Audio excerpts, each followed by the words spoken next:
First question is mainly about the condition of the state. In that address, you addressed a 4% flat tax, eliminate roughly $1.6 billion in the state budget by 2026, according to your office. Where do you believe that money will be made up as we near that 4% tax? Well, actually, we're already over collecting, and we've done that over the last couple of years. So even after historic tax cuts and property tax cuts, after historic investments in K-12 education and broadband and mental health and housing and child care, even after all of that, a 2-year pandemic, 2 derechos, flooding, drought, we've checked about every box in Iowa. We still ended last fiscal year with a $1.24 billion surplus and almost $1 billion in cash reserves, and so we're over collecting. And so we ran the projections. It's time to give that money back to Iowans. And what happens is they'll turn that money over in our communities and in our businesses and in our restaurants and really grow the economy and prosperity in every single corner of the state. And we're not competitive. So not only are we over collecting, and we need to return that to Iowans, and we can do it in a responsible manner. It's over 4 years, which I'm excited about, and that allows us to still protect our priorities like education and public safety, so we can still, make sure that we're making significant investments in that. But we can do that in a safe and responsible way, and we can be more competitive. I want to just give you one more example. When I took office, Iowa's individual income tax rate was the 6th highest in the country, the 6th highest. So it's not competitive. And when we get to the 4% flat tax, now other states are going to be, bringing their taxes down too. But with the existing playing field, we would be the 5th lowest in the country. And that says come to Iowa, start a business, invest here, and you can do that tax-free. That $1.6 billion is still more than the reserves we have now. Well, not really. They're projecting with the REC, with the December Revenue Estimating Conference, they projected that not only they've upped the increase in the revenue projections for the current fiscal year that we're in to 3%. That's on top of 11%. And in addition to that, they said the Taxpayer Relief Fund they projected they will have $2 billion in that. So not only do we have, and we've done the runs on the various scenarios. We've been very conservative.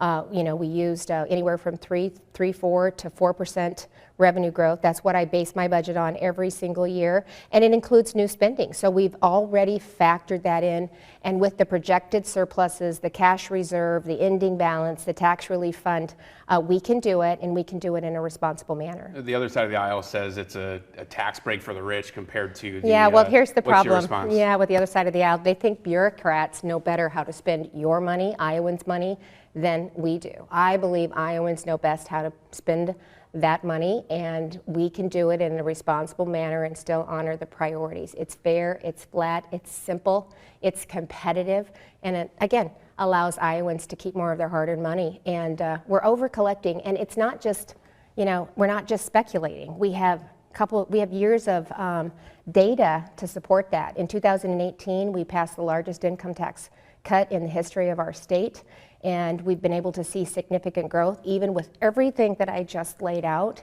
And on top of that, we're still ending with significant balances, and so it's time to give that back and be more competitive. Some in your own party say they want to abolish it altogether. Yeah. And well, I think that's a lofty goal. Why a 4% tax and not just abolishing it altogether? Well, because I think we have to do it responsibly, and that's what I've said. And so we're not touching any of the tax credits. We can do this with existing revenue, with the projections that we have, and still honor our commitments. And just like we did with 2018, when we passed that historic tax reform, we've tracked the growth in revenue and the expenditures that we've made, and we're still over collecting, so we can adjust again. So this is a practical way to start, a place to start, and then we're going to continue to reevaluate every year. And if we're seeing our economy grow, like I think that we will. Now, we're facing some challenges, and so we're also addressing those, and I talked about that in the condition of the state.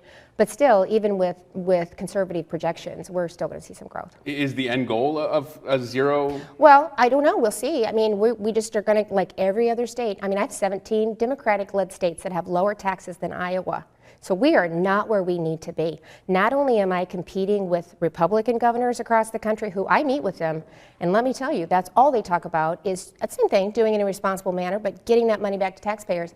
But I also have, it's across the board, it's not just Republicans, 17 states led by Democrats that have lower taxes than we do right now, and that's unacceptable. I want to switch gears a little bit. Sure. You didn't mention COVID-19, I guess, state policies in your condition of the state address. Why not?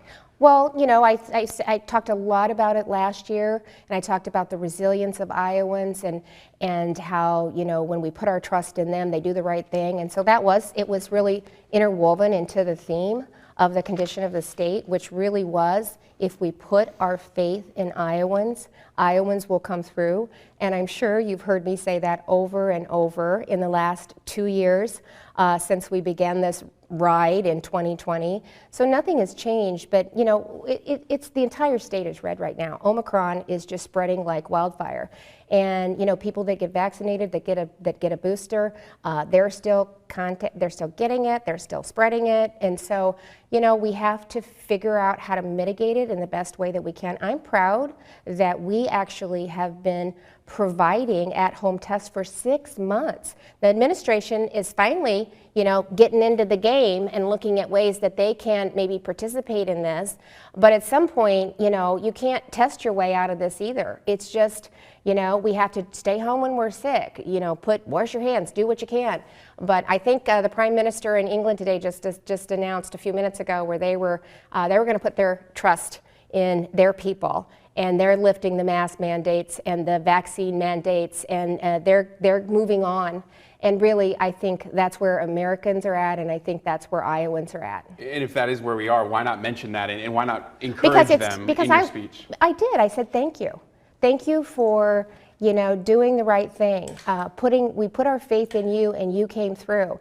And that's why I listed all the stuff that we've gone through. And through all of that, we still ended with a significant balance and surplus, and our economy is growing. And, you know, we have Iowans that are working, and we have more jobs available than Iowans that are on unemployment. So there's opportunities for them. I'm excited to work with Iowans and help them get the skills and match them up with the amazing careers that are available all over the state. So, you know, it's time I wanted it to be, you know, talk about the future, aspirational, talk about what I see is possible for Iowa. And I believe that with all my heart and soul. I said that, you know, I'm hopeful for Iowa, and I'm optimistic about our future. And it has been a tough go.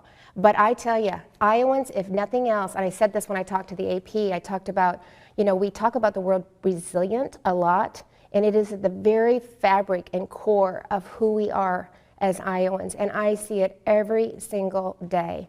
Not only are they resilient, they believe in personal responsibility, they believe in taking care of their neighbor, and they believe in a strong work ethic. And because of that, that is truly why we are where we're at today. It's because of Iowans, it's not because of what we're doing. We're just trying to get out of their way and let them go be successful. You referred to tests. I'm assuming you were talking about the Test Iowa at-home test kits, or the Yep. Test Iowa PCR Yep. test kits. From what I've been told by local county health departments, those seem to be backed up because of the number of people trying to get to them. Oh, well, we've been doing it for 6 months, so everybody Sure. has money and dollars Sure. to be able to I want to offer. finish the question. Oh, sure, I'm sorry. No, it's okay. Polk County has opened at least one test site, plans to open a couple more. Is it time to open back up those Test Iowa test sites so that process moves faster? I think they're doing it, we're doing it, the president's doing it. It's happening at the local level, it's happening at the state level, and now it's, I think, going to happen at the federal level. So I think everybody's doing their part. But as I said earlier, you know, we've made them available. We've been doing this for 6 months. It isn't anything new that we just started. We had the infrastructure in place. We're doing the pickup and the delivery. Not only are we getting them out, it's taking maybe, I think it's taking, we were getting them out in 24 hours. It's maybe taking 2 to 3 days right now. But the good news is, if you go to the website, they also have pickup sites. So you can drive to a pickup site, get the test, take it, and drop it off right there, and then it'll be picked up and we can get those results back to you sooner. So it takes all of us working together, and I think that's what you're seeing happen. And everybody, local governments, state, have funding that they've been provided to do just that. So I think it's appropriate that, you know, if they feel for their citizens, it's important for them to help provide that. I think that's great. And at a time where citizens should be making their own decisions, you talk about the resilience of Iowans. Should Iowa and IDPH be giving out numbers of COVID more often, especially now? And we saw this week a record number of cases than we ever have before. Yeah, I think even the administration, the White House is saying that it's really not accurate data to give out the number of positive cases because so many people are doing at home and not reporting. So I mean, that came from the at-home tests don't go into Iowa numbers. Well, I know that's right. So they're not. It's not reflecting the accurate number. So I mean, I think even the White House has recommended that they not display the number of positive cases because we're not accurately reflecting. It's very hard to do that, and we've honestly talked about that, for a long time. It really is not reflective. And again, it's not, I mean, it just right now, it is what it is. Hopefully, we've got a couple more weeks and we'll start to see it taper down. So let's hope. Yeah, I think we'd all like to see that. I mean, in the other countries where it hit, they actually saw a pretty fast uptake and then a pretty fast drop, but we'll see. Sure. Your colleague, Senate President Jake Chapman, I want to read this question just so I don't get the comments he said mixed up, said, quote, the media had a, quote, sinister agenda to normalize, and these were his words, sexually deviant behavior, including pedophilia, seemingly pushed a conspiracy theory on the Senate floor. Do you support those comments? Well, I'll go by what I said, and I am accountable for my actions and my words, and I think actually my words speak louder. I'm not sure what your question is, but if you're talking about do I think inappropriate things are being displayed in libraries and in classrooms across the state, from what I've heard from parents, I absolutely agree with that. I would be happy. I have actually a piece of paper right here that has an excerpt from one of those books. I'd be happy to read it, and then maybe your listeners can decide if they feel whether it's appropriate or not to have young kids have access to a book that says, would you like me to read it? Sure. Okay, you told me to take my pajama pants, which I said to take off my pajama pants, which I told you, which I did. You then took off your shorts, followed by your boxers. There you stood in front of me, fully erected, and said, taste it. At first, I laughed and refused, but then you said, come on, Matt, taste it. This is what boys like us do when we like each other. I finally listened to you. The whole time, I knew it was wrong, not because I was having sexual intercourse with a guy, but that you were my family. I only did that for about 45 seconds before you had me stop. Then you got down on your hands and knees and told me to close my eyes, sure, and that's when you began oral sex on me as well. So I don't know, if parents feel that that is appropriate for children in K-12 education, then I think that's a decision for parents to make, but I don't believe that those kinds of books should be available to children. We should be teaching our children to read math and science and preparing them to be successful in our state. And that's what we need to focus on. We are not where we should be. And it's not for the lack of educators and teachers working hard in classrooms every single day. But let's focus on that and not lose sight of what we are supposed to be doing with our educational system and really help these kids be successful. And then let parents really deal with some of those other issues. Sure. That is one of the, can I ask the title of that book? Yeah. All Boys Aren't Blue. Sure. Thank you. It's one of the ones that's been hotly contested in school districts here in central Iowa. You highlighted or said there should be some sort of quick review process. Right. What does that review process look like? Well, and should that come from individual boards rather than the state as a whole? Well, if you know the process right now, it already comes from the Department of Education. So this is a process that's put together by the Department of Education and then provided to school districts across the state. So I asked the school board to take a look at it and see if there's a way that we could streamline it and maybe condense it, and then to give school boards a timeline in which to get that done. So we believe that there should be transparency not only in the curriculum, but that the books are in the library. They already provide that information to the Department of Education. So instead of inward facing, we forward face out and give parents access to that information. There's already a process in place. As I talk to multiple parents across the state in the different meetings that we've had here, they said that they feel like they're being put off by the school board. They're delaying, they're not getting an answer, they don't feel like they're being heard. And so I said, you know, let's have a process, give the school boards kind of the ground game, and then say that you need to, you know, give these parents some kind of a response in 30 days, which seemed reasonable. And then if they didn't feel even like they weren't satisfied with the response, and again, it's not going to me, then they would have the opportunity to appeal that to the Board of Education, just as another recourse to make sure that, you know, parents matter, and parents, these are the parents' children, they're not ours, they're not the government's, they're not the school districts, they're the parents' children, and they have a right to say, to weigh in on their children's education. I think the thought is then, and I'm not defending what you said in your comments regarding the book, but I think the thought is then if a parent does have a choice, that book is just on a shelf. A student doesn't have to withdraw that book or check out that book. I don't think that's appropriate. That would be rated R if it was in a movie theater. I've had school districts that the parent that read that out loud took it down because they themselves said it was inappropriate. And if you're a parent and that's something that you decide is important for your child to know and to talk about, then that is up to you as a parent. So, you know, I mean, that's your decision. Sure. But school is a place to learn and to be taught not how to think, or not what to think, but how to think. And that's what we need to get back on and focus. And really, you know, do everything that we can to make sure that we're preparing these kids for a bright future. You also said in your speech, teachers are pushing their worldview. Can you expand on No, those I didn't comments? say teachers are pushing their worldview, so that's a misquote. I Okay. said some Some educators are pushing a worldview? No, go back and read the transcript. Sure. I said some administrators Okay. and school boards Got it. are pushing their worldview. They're ultimately responsible for the district.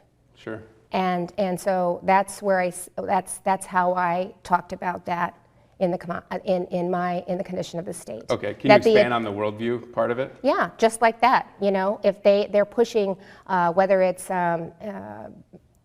books like that, critical race theory, just different things that we've become aware of with COVID. I tell you that we learned a lot with COVID, and one of the things that I think it provided was really just a front row seat to parents to give them a view of what was happening in education today. And you know, we're in a better place. Look, we can talk about this. It's happening nationally.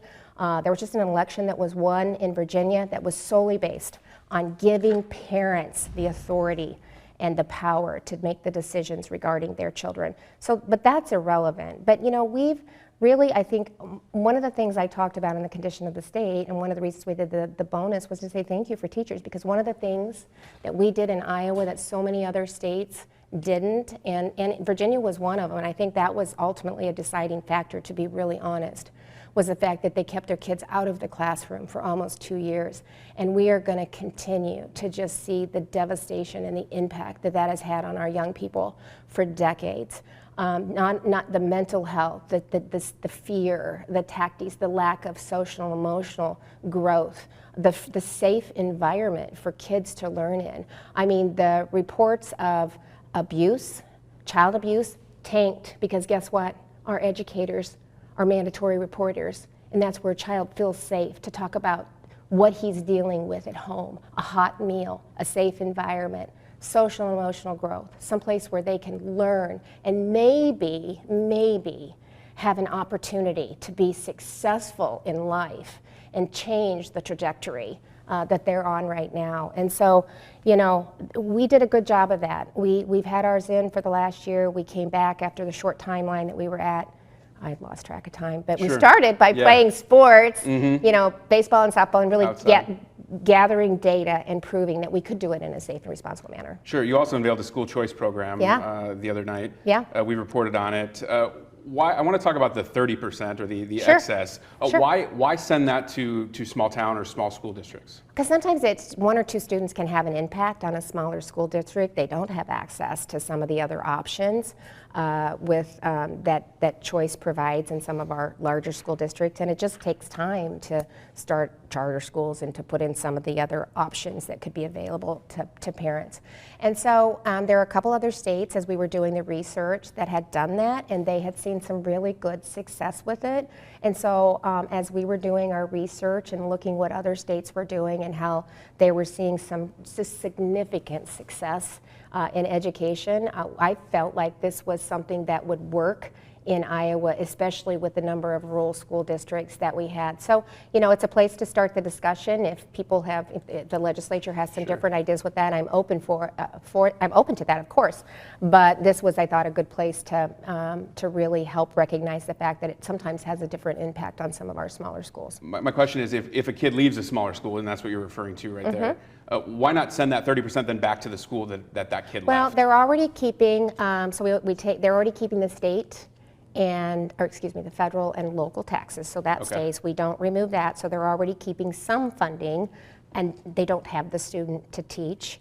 And then in addition to that, they would get some of that back. There's a couple other things we're looking at, maybe utilizing that for. So we're looking into that as well, working with some of the legislators. I think, I can't remember who brought forth a good idea that we're taking a look at too. The main challenge to that is that public money going to private schools. What's your response to that? Yeah, well, I think, again, parents should make that decision, and it's ultimately taxpayer dollars. It's parents that are funding education. And, you know, sometimes it just doesn't matter. If the school district is doing everything that they can, if it doesn't meet the values or really the needs of that child, and a parent wants that option to try something different, if you're a wealthy parent, great, you get that option because you have funding. But for those lower and middle class families that are facing those same kind of challenges, they're stuck, they don't have an option. And so I don't think that's fair. I think everybody should have that same option. I don't think I should say to Sally, the single mom of two that wants better for her child, who's maybe facing just some really challenging times in the district that they're in, and they think that maybe making a move would help really change his trajectory and help him have a better opportunity at life. It's too bad. It's too bad you don't make enough money to have that same option for your child. I think everybody should have the same option. My final question for you is about access and transparency and open records. Yeah. Your office does currently face a lawsuit from the ACLU regarding open records, lack thereof, or the delay or non-existent. I myself waited 123 days for a single public records request. What is your office doing different to address that issue? Well, first of all, it's not acceptable. I made that very clear. My team knows it's not acceptable. We were caught up on 2021. These are records from 2020. Doesn't matter. It's taken too long. They are completely caught up, and everybody that filed has now received, either it's on its way, we've either given them the option to narrow the search or provided the information that they requested. We've changed the process going forward. We've added more communication. We have a separate email address, and I've made it clear to my team if we need to bring in additional resources to help do these in a timely manner, we will do that. So the expectation has been set. We've made the changes that we need to make. We're caught up. We were caught up with 21 anyway. These are all back from 2020. And, you know, my team was just working around the clock. It's just unbelievable the amount of calls and requests that they got. But still, you know, you have to get this in a timely manner. So what is that timely manner? The state law doesn't. The state law says a reasonable time frame. Yeah, It doesn't well, it say. does need to be reasonable. I don't know if I can define that, but I think we could, you know, it depends on the breadth of the search too. And so we always take the information, and if it looks like it's going to, because there's an expense, if it's going to be a lot of records, we want to make sure that the individual knows that. And then that they have the opportunity to either narrow the search or to say, nope, that's what I want, and we say, fine, and then just collect it and get it to you. But we also need to be accurate. We don't want to, you know, it's really important that we not miss anything and that we get you the information that you've requested, and that we want to make sure that we have the reasonable amount of time to get that done. But it, you know, it needs to be reasonable, and it wasn't. And I just said it's not acceptable. My final question for you is rather easy. Got an email from your campaign yesterday that you've raised a record, or have a record number of dollars on hand. Yeah. Are you running for re-election? Yeah, stay tuned. We're going to get through this legislative session, and then we'll be making an announcement later. But I'm really focused on right now really helping get those priorities that I laid out in my condition of the state across the finish line. So I'm excited about the program that we put together. I'm excited to work with the legislature and really just continue the momentum that I think we've seen over the last several years. It feels good, and that's not easy to say with what we've been through over the last couple years. But again, I'm going to put my faith in Iowans, and I know without hesitation that Iowans will come through. All right.